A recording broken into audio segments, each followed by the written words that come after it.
2025년 4월 22일 화요일 뉴송화의 온라인 큐티를 시작하겠습니다. 오늘 큐티의 본문은 누가복음 24장 36절에서 53절의 말씀이고요. 제가 오늘 여러분들과 함께 읽을 말씀은 36절, 45절, 52절과 53절 말씀입니다. 36절입니다.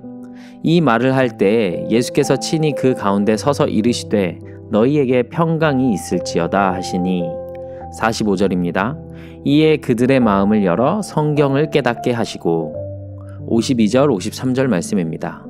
그들이 그에게 경배하고 큰 기쁨으로 예루살렘에 돌아가 늘 성전에서 하나님을 찬송하니라. 아멘. 저는 오늘 여러분들과 예수님과의 두 번째 이별, 영원한 터닝 포인트라는 제목으로 함께 큐티를 나누고 싶습니다. 샬롬, 오늘도 말씀으로 하루를 시작하신 여러분, 영원한 생명의 주인이신 예수님을 만나는 오늘 하루이길 축복합니다.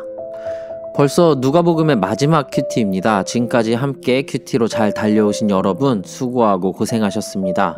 우리가 누가복음을 통해서 배운 것들을 우리 삶 속에서 잘 녹여내어 하나님의 백성으로 더욱더 긍지와 자부심을 가지고 살아가는 우리 뉴송화의 모두가 되었으면 좋겠습니다.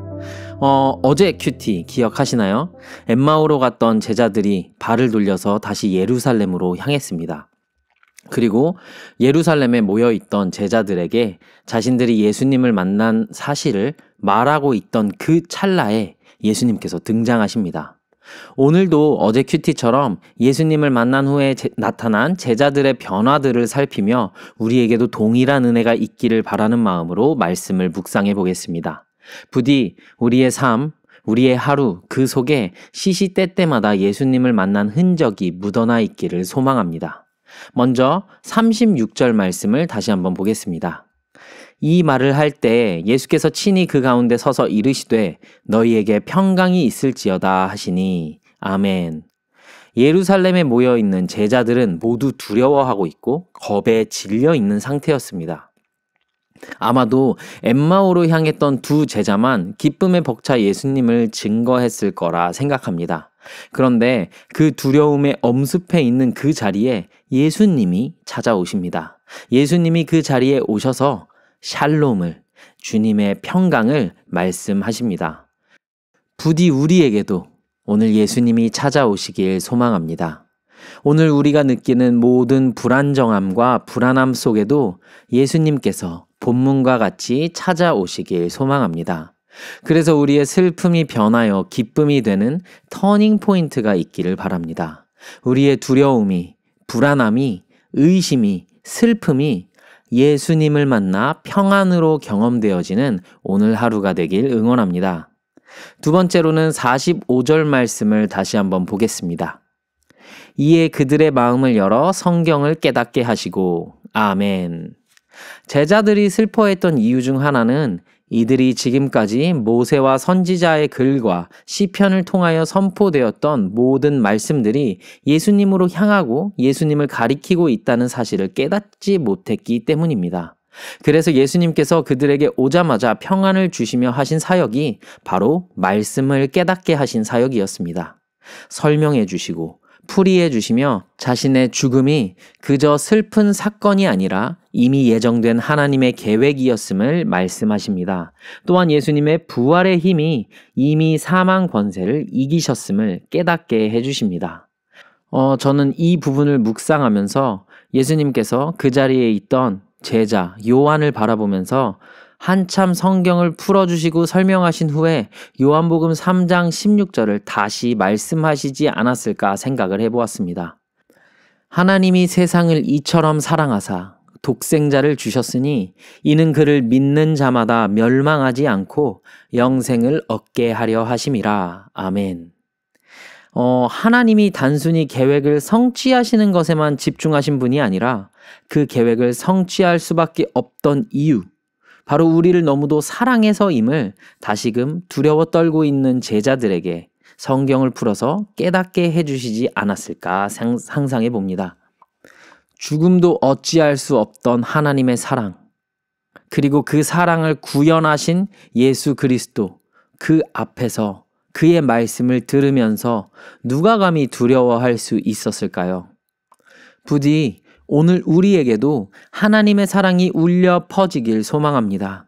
하나님이 예수님을 보내신 이유가 말도 안 되는 확률로 구약의 모든 예언들과 선포들을 성취하신 이유가 바로 죄로 죽어있던 우리의 영혼을 너무도 사랑하셔서 우리에게 그 사랑을 알게 하기 위해서 오신 것임을 깊이 묵상하는 오늘 하루가 되길 소망합니다. 마지막으로 51절 말씀을 함께 보겠습니다. 축복하실 때에 그들을 떠나 하늘로 올려지시니 아멘. 이제 벌써 제자들에겐 두 번째 이별이자 두 번째 작별 장면이 나옵니다. 그런데 이상하게도 이들의 반응이 이전과는 너무도 다름을 우리가 볼 수 있습니다. 함께 52절, 53절 말씀을 다시 한번 보겠습니다. 그들이 그에게 경배하고 큰 기쁨으로 예루살렘에 돌아가 늘 성전에서 하나님을 찬송하니라. 아멘. 전에 예수님께서 붙잡혔을 때는 모두가 겁에 질려 도망갔었습니다. 예수님이 돌아가셨더니 모두가 뿔뿔이 흩어졌습니다. 그런데 지금 이들은 두 번째 이별을 맞이하고 있지만 전과는 너무 다른 태도로 주님을 바라보고 있습니다. 전의 슬픔은 지금의 기쁨이 되었고 부인하던 모습들은 하나님을 찬송하는 모습으로 변화가 되었습니다. 영원한 삶을 바라보며 영원한 터닝 포인트를 맞이하게 된 것입니다. 왜냐하면 예수님은 영원히 살아계시는 하나님의 아들이기 때문입니다. 부디 오늘 우리에게도 영원한 예수님을 만난 흔적이 보이길 소망합니다. 우리를 평안함으로 초대하시며 말씀을 깨닫게 하시고 모든 슬픔과 눈물을 거두시고 기쁨을 누릴 수 있도록 살아서 함께 하시는 예수님을 오늘 우리가 만날 수 있기를 소망합니다. 영원한 주 예수님과의 만남이 영원한 터닝 포인트입니다. 다른 데서 평안을, 깨달음을, 기쁨을 얻으려고 하지 마시고 영원한 평안, 영원한 지혜, 영원한 기쁨의 주인 되시는 우리 주 예수 그리스도를 만나는 뉴송와의 모두가 되길 응원하고 격려하고 축복합니다. 마지막으로 말씀 한 구절 읽고 기도하고 마치도록 하겠습니다. 요한계시록 21장 3절에서 4절 말씀입니다. 내가 들으니 보좌에서 큰 음성이 나서 이르되 보라 하나님의 장막이 사람들과 함께 있음에 하나님이 그들과 함께 계시리니 그들은 하나님의 백성이 되고 하나님은 친히 그들과 함께 계셔서 모든 눈물을 그 눈에서 닦아주시니 다시는 사망이 없고 애통하는 것이나 곡하는 것이나 아픈 것이 다시 있지 아니하리니 처음 것들이 다 지나갔음이러라. 아멘. 기도하겠습니다. 하나님 감사합니다. 우리에게 영원한 예수님을 선물해 주셔서 감사합니다. 부디 오늘 하루 영원한 예수님을 만나는 하루가 되도록 함께 해주세요. 그렇게 영원한 평안, 영원한 깨달음, 영원한 기쁨을 가지고 영원한 예수님께 나아가 영원한 사랑을 드리는 뉴송와의 모두가 되도록 인도해 주세요. 영원하신 예수님의 이름으로 기도드립니다. 아멘.